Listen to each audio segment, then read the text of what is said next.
وہ واپس لوٹ آیا تھا۔ اس کے زخموں سے خون رس رہا تھا۔ اس نے آنکھیں بند کرنا چاہیں مگر شاید خود کو اتنی رعایت نہیں دی تھی۔ اس نے دوبارہ آنکھیں کھولیں اور وسکی کی بوتل اٹھا کر اس نے ساری بوتل اپنے چہرے پر الٹ دی۔ سرخ مشروب اس کے چہرے اور اس کے وجود پر بہنے لگا اور ساتھ ہی ساتھ اس مشروب میں خون کا ذائقہ بھی گھل مل گیا تھا۔ شراب زخموں سے نکلنے والے خون کو روکنے کے کام آئی تھی۔ وہ صوفے پر پھر سے گر گیا، گہرا سانس بھرا تھا۔ ابھی وہ اٹھتا کہ اس کے گھر کا دروازہ بجنے لگا۔ اسے یاد آیا عادل ہوگا، آج جتنا پیسہ کمایا تھا وہ اس نے اسے دیا نہیں تھا۔ وہ اٹھا اور اپنے ہاتھ پر لگی چوٹ دیکھتا دروازے تک گیا اور اس نے بنا پیچھے دیکھے دروازہ کھول دیا۔ پیسہ رکھو اور دفع ہو جاؤ۔ سہراب نے ٹیبل پر سے سامان اٹھا کر پٹکا، شاید فرسٹ ایڈ ڈھونڈ رہا تھا۔ لوزر! اچانک اس کے کانوں میں آواز سنائی دی۔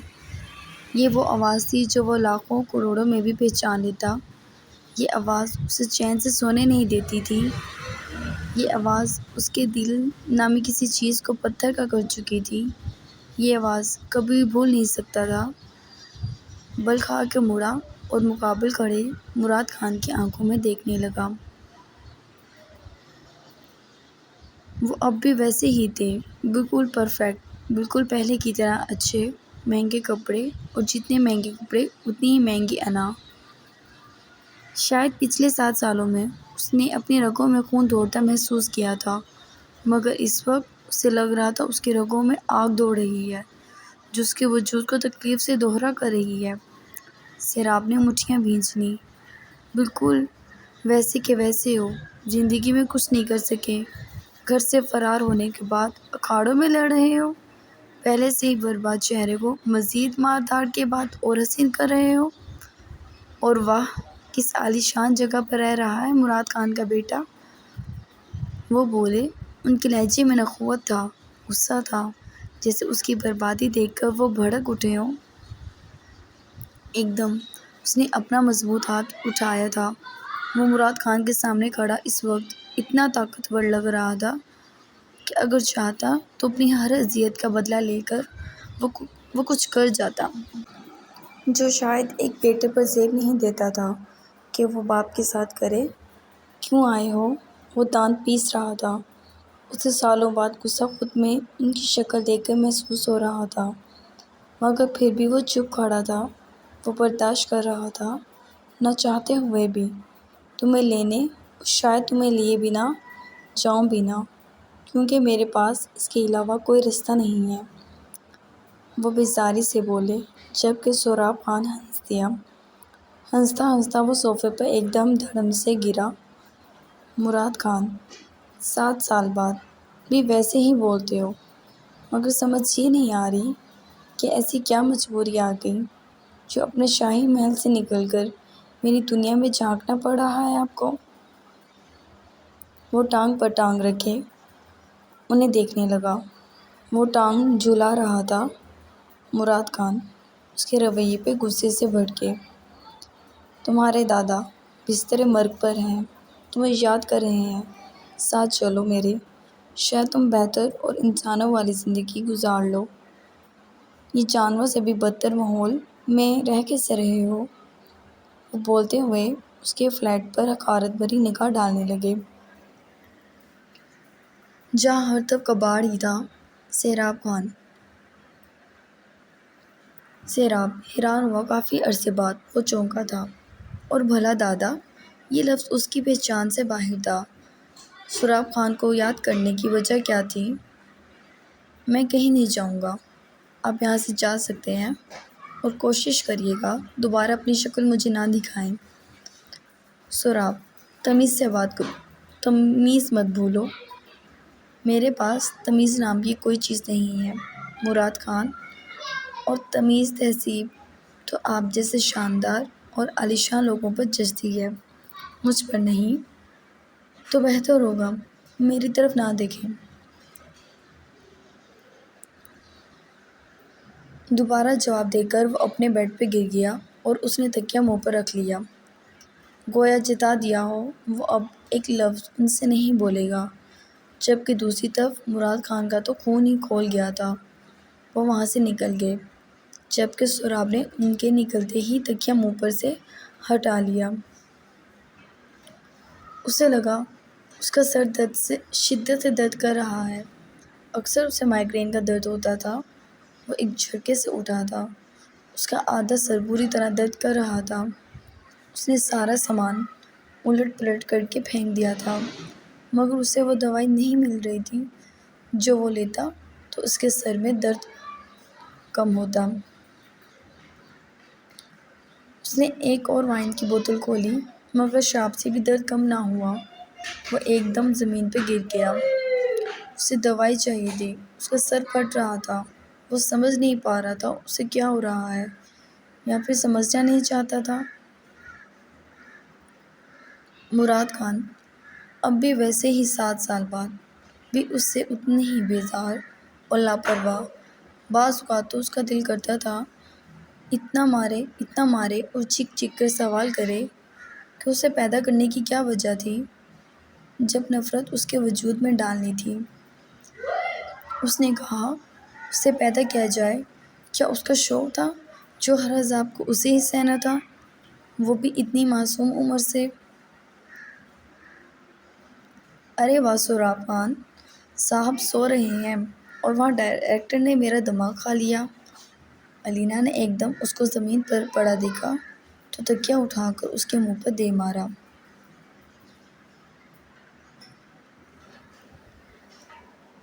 یہ عام بات تھی، وہ گھبرائی نہیں تھی۔ وہ اکثر نشے کی زیادتی کی بنا پر گر جاتا تھا تو زمین میں ہی ملتا تھا، مگر آج بات کچھ اور تھی۔ اگر علینا اس کے وجود کے بجائے اس کے دل سے محبت کرتی ہوتی، شاید جیسے نہ جانے کتنی بار مار کر اسے اتنا کڑوا اور سخت کر لیا تھا کہ اب اسے احساس نام کی کوئی چیز نہیں رہی تھی اس میں، تو وہ ضرور اس کا چہرہ دیکھ کر جان لیتی کہ گزشتہ شب نہ چاہتے ہوئے بھی اس کی آنکھیں بھیگ گئی تھیں۔ وہ ایک دم اٹھ کر بیٹھ گیا تھا۔ ایک لفظ کی باشکست بار بار سنائی دے رہی تھی، لوزر۔ وہ ہنس دیا، بیٹھے بیٹھے ہنسنے لگا۔ لوزر، یہ وہ لفظ تھا جو وہ زندگی میں سے نوچ کر پھینک دیتا، تب بھی شاید اس کے منہ پر مار دیا جاتا۔ کیا ہوا ہے تمہیں؟ اب بیٹھے کیوں گھور رہے ہو خود کو؟ وہ اس کے سامنے آ بیٹھی۔ Look at this Sohrab, look at this, تم 28 سال کے لڑکے ہو، خوبصورت ہو اور بے انتہا خوبصورت ہو، لیکن مجال ہے تم کہیں سے بھی انسان لگتے ہو۔ علینا ارد گرد اس کی توجہ دلا رہی تھی کہ وہ اس فلیٹ کو کس حال کا کر چکا ہے۔ کیا کام ہے؟ وہ سوال کرنے لگا۔ مسٹر سہراب، گھڑی میں وقت دیکھا؟ تمہارا وقت ہو چکا ہے کہ تم ڈائریکٹر کے پاس جاتے، مگر تم عجیب انسان ہو۔ وہ گھورنے لگی۔ سہراب نے گہرا سانس لیا اور جیسے وہ اس کھول میں پھر سے بند ہو گیا۔ اس نے گہرا سانس بھرا اور اٹھ گیا۔ علینا اس کا چہرہ دیکھ رہی تھی۔ اس نے گردن کو 1-2 بار جھٹکا دیا اور واش روم میں گھس گیا۔ بند دروازہ۔ بنا دروازہ بند کیے وہ یوں ہی جا کر شاور کے نیچے کھڑا ہو گیا۔ شاور کا تیز ٹھنڈا پانی اس کے جسم پہ گر رہا تھا۔ جب سے مراد خان کو دیکھا تھا وہ تپ رہا تھا، اس کے اندر ہی اندر آگ بھڑبڑا رہی تھی۔ اگر اسے دنیا میں نفرت تھی تو وہ سب سے زیادہ مراد خان سے تھی، اس کی بیوی سے تھی، اس کے بیٹے سے تھی، اس کی بیٹی سے تھی، یہاں تک کہ خود سے بھی۔ ہاں، اسے اتنی نفرت تھی خود سے، تبھی خود کو روز مارتا تھا۔ علینا دور سے کھلے دروازے کو دیکھ رہی تھی۔ اس کی دھڑکنیں سہراب خان کو دیکھ کر بے چین ہونے لگیں، اور جب سہراب نے بنا کسی چیز کی پرواہ کے شاور لیا تو علینا نے رخ موڑ لیا۔ وہ کیا اتنا بدتمیز تھا، یا اسے فرق نہیں پڑتا تھا کہ کہ ایک لڑکی اس کے فلیٹ میں کھڑی ہے۔ اس کے ہاتھ پاؤں کپ کپا رہے تھے۔ پانی کا شور اس کے پیچھے جیسا شور مچا رہا تھا، اتنا ہی شور اس کے دل کی دھڑکنیں سوراب کے لیے مچا رہی تھیں۔ وہ جب تک فری نہیں ہوا وہ تب تک یوں ہی جمی کھڑی رہی، جب تک سوراب نے شاور نہیں لیا۔ اور جب شاور بند ہو گیا اور اس کے قدموں کی دھمک باہر آنے لگی، الینا نے اپنی پیشانی پر پہلا پسینہ صاف کیا اور مڑی۔ سوراب کو اس بات کی رتی بھی پرواہ نہیں تھی کہ الینا اس کے فلیٹ میں تھی۔ وہ مسکرانے لگا تھا الینا کی حالت دیکھ کر، جبکہ الینا نے اس کے بازو پر تھپڑ مار دیا۔ جان بوجھ کے یہ حرکتیں کرتے ہو تم؟ وہ غصے میں بولی۔ تم آئی ہی کیوں یہاں؟ مجھے تو یہی سمجھ نہیں آتا، اتنا کمانا چاہتی ہو، ایسا بھی میری شکل سے اس پہ اتنا تو بدصورت نشان ہے۔ وہ شانے اچکا کر بولا، تمہیں کس نکاح میں کما رہی ہوں؟ ہم دوست ہیں اور مجھے تمہاری پرواہ۔ ارے بس کرو، دنیا میں آنے والا انسان مفاد اور فائدے کی بنا نہیں چلتا۔ تمہارا فائدہ میری شکل ہے، اس سے زیادہ نہیں۔ یا پھر وہ رک گیا، اسے دیکھنے لگا۔ الینا نے غصے سے اس کی طرف دیکھا۔ تم نہایت بدتمیز ہو۔ وہ جیسے لاجواب ہو گئی۔ چلو، سوراب نے اس کی گردن میں ہاتھ ڈالا اور ہنستا ہوا اس کو لے جانے لگا کہ ابھی دروازہ کھولا ہی تھا۔ مراد خان سامنے کھڑے تھے۔ سوراب کے چہرے پر بے ساختہ سنجیدگی چھا گئی اور دوسری طرف مراد خان اسے حیرانگی سے دیکھنے لگے۔ دنگا فساد، شراب، اس پر نہایت بدتمیزی اور اب لڑکی۔ وہ غصے سے بڑبڑائے، سوراب کے منہ پر تھپڑ مار گئے۔ کوئی اگر تمہیں پہچان جائے کہ تم میرے چھوٹے بیٹے میر سوراب علی خان ہو تو میری عزت کا کیا جنازہ نکلے گا؟ تمہیں اندازہ بھی ہے؟ الینا شاکڈ کھڑی تھی، جبکہ سوراب کو اس چوٹ میں تکلیف سی ہوئی تھی۔ اس کی چوٹ سے خون رسنے لگا۔ الینا ایک لفظ نہ بول پائی۔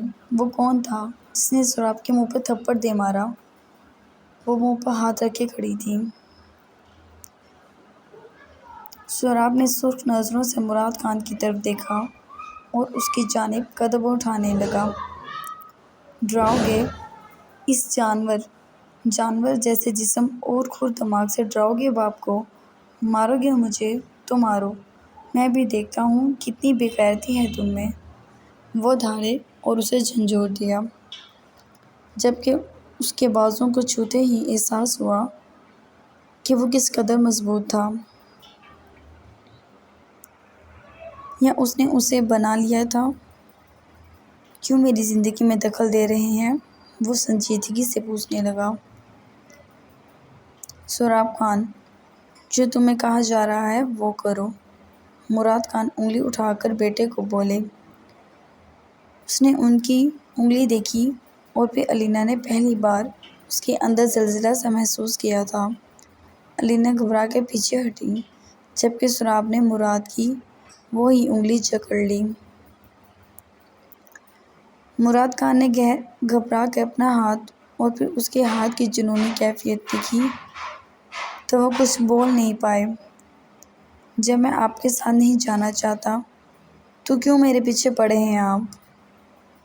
مر رہے ہیں تمہارے دادا، تم سے ملنا چاہتے ہیں۔ اس کی گریو ڈھیلی ہوتے ہی وہ اپنا ہاتھ چھڑا گئے۔ کوئی مرتا ہے یا زندہ رہتا ہے مجھے فرق نہیں پڑتا، دوبارہ میرے راستے میں مت آئیے گا مراد خان، ورنہ بھول جاؤں گا میرے باپ ہیں آپ۔ وہ سنگ دلی سے آپ بولا۔ اس کے لہجے کی آہٹ اور انداز نے ثابت کر دیا کہ وہ 14 سال کا بچہ نہیں رہا، وہ 28 سال کا مرد تھا جو سب تہس نہس کر دینے کی صلاحیت رکھتا تھا۔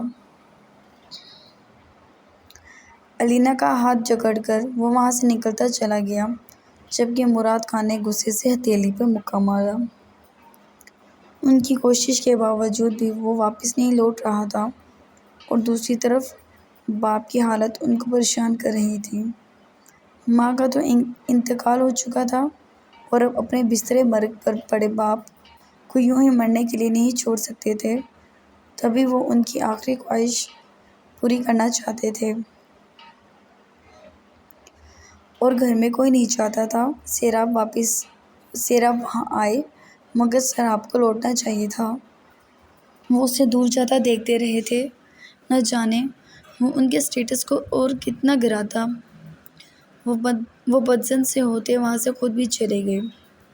باپ کی مجبوری نہ ہوتی تو کبھی پلٹ کر وہ اسے نہ دیکھتے۔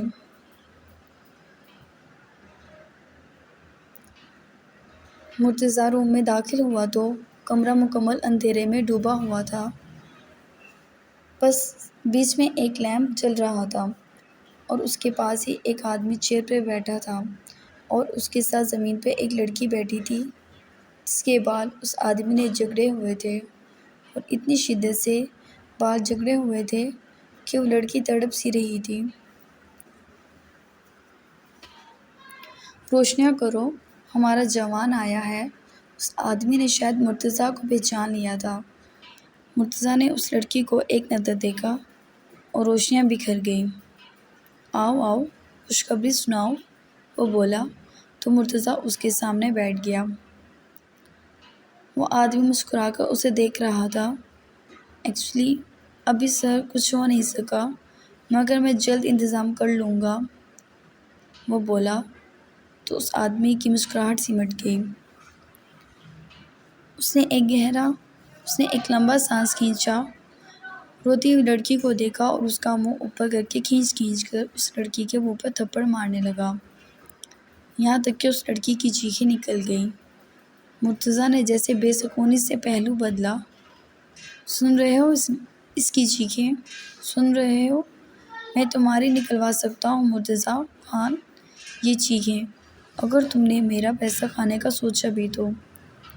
وہ خونی نظروں سے اسے دیکھنے لگا۔ سر ایسا کیوں ہوگا؟ ہم نے ڈیل کی ہے، میں آپ کو وہ کمرشل ایریا ہر صورت میں دوں گا۔ مرتضیٰ نے اس تڑپتی ہوئی لڑکی سے نگاہ ہٹا کر وثوق سے کہا، ہونا بھی ایسا ہی چاہیے۔ اس آدمی نے چاقو اٹھا لیا۔ لیکن اگر ایسا نہ ہوا اور مجھے ذرا بھی گڑبڑ کا احساس ہوا، اس نے ایک نظر مرتضیٰ کو دیکھا تو بس اس نے وہ چاقو چلایا تھا۔ اچانک کمرے میں سناٹا چھا گیا اور بس کچھ ہی لمحوں میں وہ لڑکی اس آدمی کے قدموں میں گر گئی۔ اسے گردن کاٹ دی تھی۔ اس نے 2-3 جھٹکے اس لڑکی کے وجود نے لیے اور وہ اس آدمی کے قدموں میں ہی دم توڑ گئی۔ مرتضیٰ کی پیشانی عرق آلودہ ہو گئی، اس کی آنکھیں پھٹ گئی تھیں۔ اس نے کبھی یہ خون، یہ موت اور مار پیٹ نہ ہی دیکھی تھی اور نہ ہی کبھی حصہ لینے کی کوشش کی تھی۔ اور سچ تو یہ تھا، وہ 2 کو 4 کرنا جانتا تھا، مگر اپنی حفاظت کرنا نہیں جانتا تھا۔ وہ آدمی مرتضیٰ کی پھٹی ہوئی آنکھیں دیکھ کر ہنسنے لگا۔ مرتضیٰ نے تھوک نکلا، تمہارے پاس ایک ماں ہے۔ اس نے خون سے بھری چھری اپنے چہرے پر پھیری۔ اس لڑکی کا خون اس آدمی کے ہونٹوں اور گال پر لگ گیا۔ مجھے اپنا بھی نہیں پتا میں کب پاگل کتا بن جاتا ہوں۔ تمہیں بہت سنبھلنے کی ضرورت ہے جوان، جو مجھے چاہیے وہ مجھے دو، ورنہ۔ وہ ہنسنے لگا، جبکہ مرتضیٰ نے سر ہلایا اور وہاں سے اٹھ گیا۔ ایک تو اس سے اس لڑکی کا خون نہیں دیکھا جا رہا تھا، دوسرا وہ اپنی بے وقوفی پر پچھتا رہا تھا۔ جاب چھوڑنے کے بعد اس نے اپنی پراپرٹی بیچنے کا سوچا، مگر پراپرٹی بیچنے سے اسے اتنی رقم نہیں مل سکتی تھی۔ تبھی اپنے بزنس کو کھڑا کرنے کے لیے مراد خان کے مشورے کے بنا اور اپنا آپ ان پر اچھا اور قابل ثابت کرنے کے چکر میں اس نے قاسم سیٹھ سے پیسے لیے تھے۔ اور اس نے بھی رقم اس کے ہاتھ میں دے دی اور اس کی وہ پراپرٹی جو سہراب کے نام تھی پسند کر کے اس سے وہ زمین مانگنے کی خواہش کی۔ مرتضیٰ کو یہ کام آسان لگا تھا، تبھی اس نے پیسے لے کر بزنس کھڑا کر لیا، مگر بہت کوششوں کے بعد بھی دادا سائن کرنے کے لیے تیار نہیں تھے اور اس کی بھی جلد بازی کو لے کر چلنے پر وہ اپنا بنا بنایا امیج خراب نہیں کرنا چاہتا تھا۔ جو اس کی ساکھ تھی وہ اس کو برقرار رکھنا چاہتا تھا۔ وہ چاہتا تھا سب اس سے محبت کریں، اس کے گن گائیں، اس کی تعریفیں کریں اور اتنی ہی برائی سہراب خان میں نکالیں، اس کی بدصورتی کے قصے پڑھیں۔ اس نے جو اس کے چہرے پہ نشان دیا تھا وہ چاہتا تھا وہ نشان سہراب کو بے حد بدصورت بنا دے۔ وہ سہراب سے بے حد حسد رکھتا تھا اور شاید اس کا اسے خود علم نہیں تھا۔ وہ پریشانی سے باہر نکل آیا۔ اس لڑکی کی موت دیکھ کر اسے الٹی آنے لگی تھی۔ خود کو سنبھالتا وہ ایک ماہ میں ہر ممکن طریقے سے سہراب سے وہ جگہ نکلوا لینا چاہتا تھا۔ سہراب کے ساتھ اچھا بننا نہ اس کی مجبوری تھی اور نہ وہ اس لوزر سے اچھا ہو سکتا تھا، تبھی اسے کچھ اور سوچنا تھا۔ اماں، آنا کی آنکھوں سے آنسو رفتار سے نکل رہے تھے۔ آپ کی طبیعت نہیں ٹھیک، اب مت جائیں کام پر۔ وہ ان کا ہاتھ پکڑ گئی۔ نہیں، بڑے صاحب غصہ ہوں گے۔ آنا چندہ، تم یہ کھانا بناؤ، میں چلی جاتی ہوں آپ کی جگہ۔ میں کام کر لیا کروں گی اماں، ہمارے پاس اتنے پیسے نہیں ہیں آپ کا علاج ہو جائے تو میں اتنا تو کر سکتی ہوں، آپ کا کام آسان کر دوں۔ وہ شرمندہ روتی ہوئی بولی، میری اتنی سی بیٹی اتنی بڑی بڑی باتیں کر رہی ہے۔ وہ مسکرائیں۔ اماں، مجھے ڈر لگتا ہے۔ وہ ان کی گود میں سر رکھ گئی۔ اس کے آنسو آنکھ سے نکل کے گال پہ بہہ گئے۔ مجھے بھی لگتا ہے آنا، بہت ڈر لگتا ہے مجھے بھی۔ وہ اس کے بالوں میں ہاتھ پھیرتی دل میں سوچنے لگی۔